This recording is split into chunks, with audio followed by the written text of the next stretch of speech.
Today I played 2 ranked games. I lost a game and I won a game. I want to show you the highs and lows of solo queue ranked and give you tips on how to improve and win more games without a 5-stack.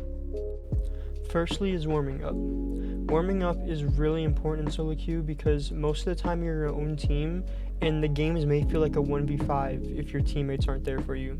This is really important because you don't want to just jump into a ranked session and not be used to your aim and then you dying is the cause for the loss.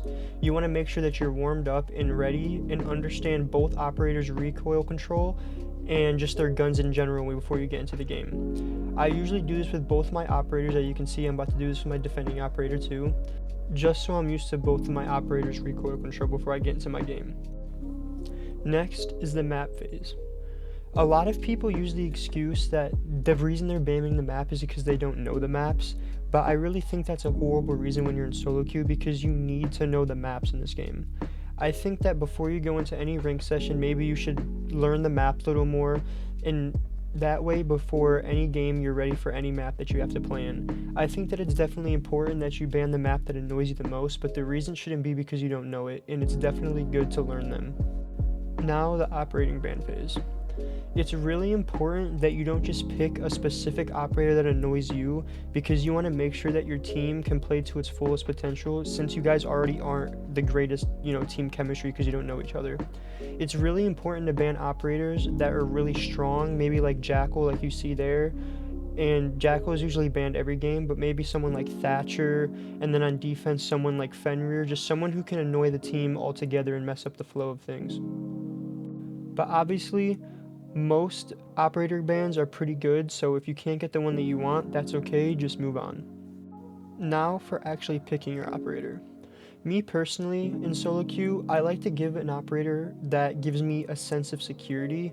That's why I pick Pulse here, because his cardiac sensor gives me a sense of security, and it also helps me give better callouts to my team because I can see people through walls. I also really like Pulse because his gun has no recoil, and it's really important that you give yourself an operator with really OP guns. Another good example of defenders you could pick on defense for yourself is maybe Lesion because his gun has 0 recoil and is super easy to use and reliable, or maybe somebody like Doc because his P90 has a super fast fire rate. Now for the prep phase. Going back to operators a little bit, it is also good to pick someone who can make rotates or head holes or foot holes with shotguns or impacts, but obviously if you don't pick a character that can do that, then just set up sight as best to your ability and don't leave your team hanging in sight alone. As you can see here, I got myself into a pretty bad position with an enemy op in front of me on the window and then an enemy operator to my left on the window. I can see that my teammate is to the right and it may help me reposition if I can go around.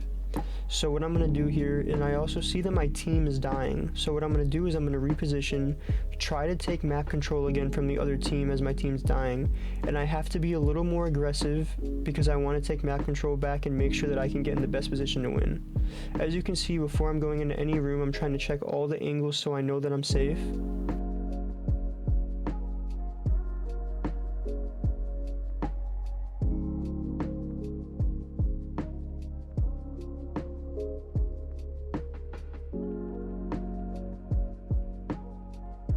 Right here I make the mistake of running into site with not enough info and without checking my angles correctly.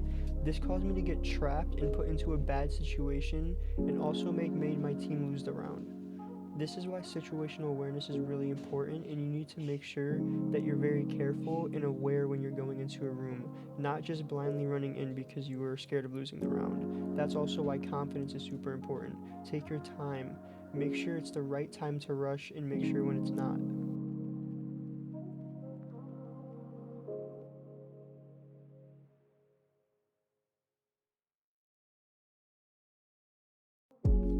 Learning your opponent's tactics and rush strats is also really important.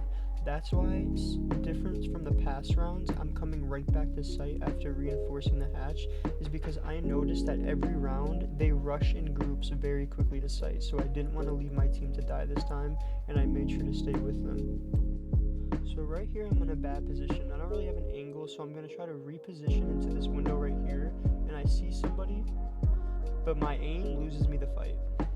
But every time you're in a bad position like that, you should reposition to throw your opponents off so they don't know where you are anymore.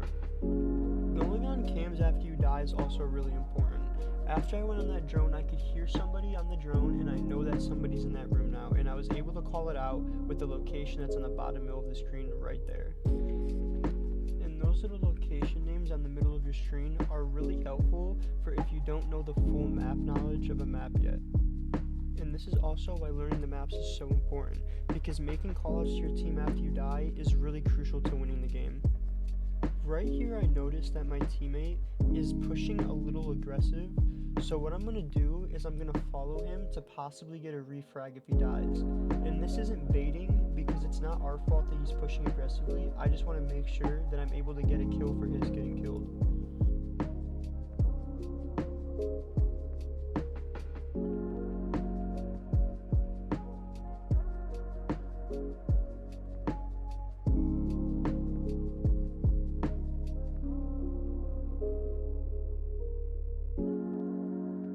Using your gadgets wisely is also very important. You can see here that there's somebody to my right, so I'm going to use my Grim gadget to shoot it to my right so I'm able to safely look left, and I'll know that if he comes from my right because of my bees. So you can see here that I die early in the next round. This is really bad because now all I can do is hope that my team can pull through.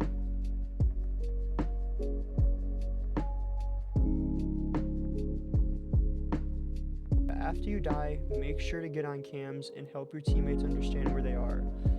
Throughout this next round, I'm going to stay on cams and make as good as callouts as I can for my team to win the game. So now we lose the game, and that's because of me, because I wasn't careful enough and I died too early in the round. This is what I mean sometimes when the game may feel like a 1v5, because once you die, it may seem completely out of your control. So now to start off the next game, I'm in a position to refrag. I see that my buck is pushing a little too aggressively, so I'm going to wait to kill the guy that killed him.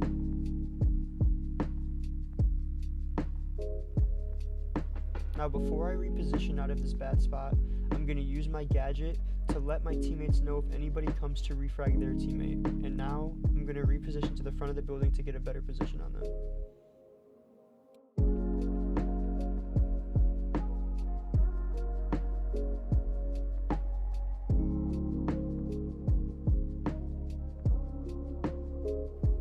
After I reposition here, I'm in a good spot to flank the enemies. Now I wish I had enough time to reposition again because this isn't a very good spot, but with the time running down, the game is in their hands, so I have to be a little bit more aggressive.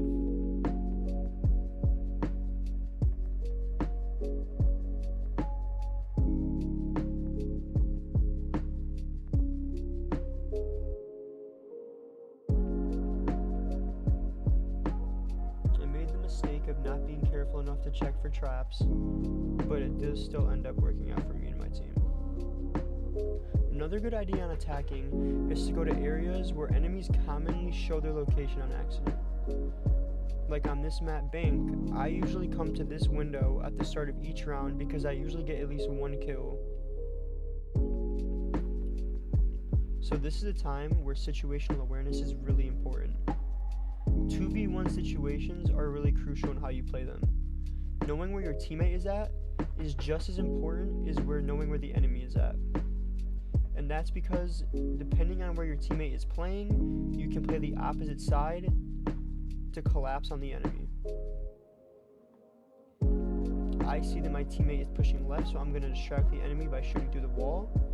And then I'm going to run right and flank him while he's distracted with my teammate on the left. Finding an opening in the opposing team's defense is also really important.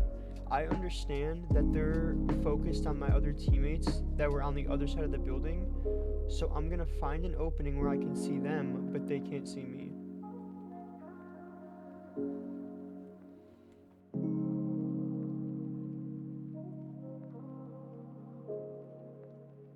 As you can see, I get the 2 kills, but I once again make the mistake of being too aggressive. Here I'm going to make a mistake in this 2v4 situation. I start to panic when I see them coming from both ends, and I pull out the cardiac sensor at the wrong time, and it loses me and my team the round. This shows why your decision making is so important, and why it's so important not to panic and to have confidence in your skills. So in this clip, I'm going to make 2 mistakes that might impact me and my team. I'm Pulse, and your site and operators matter. And since I'm Pulse and I don't have anything to set up in sight, I should be upstairs reinforcing the hatches, but I was still waiting for my teammates to do it. And now they're free for our enemies to open.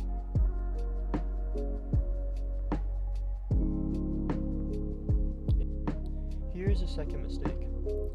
I have bad crosshair placement and I'm holding a bad angle. This causes me to die instead of me getting that easy kill that I had.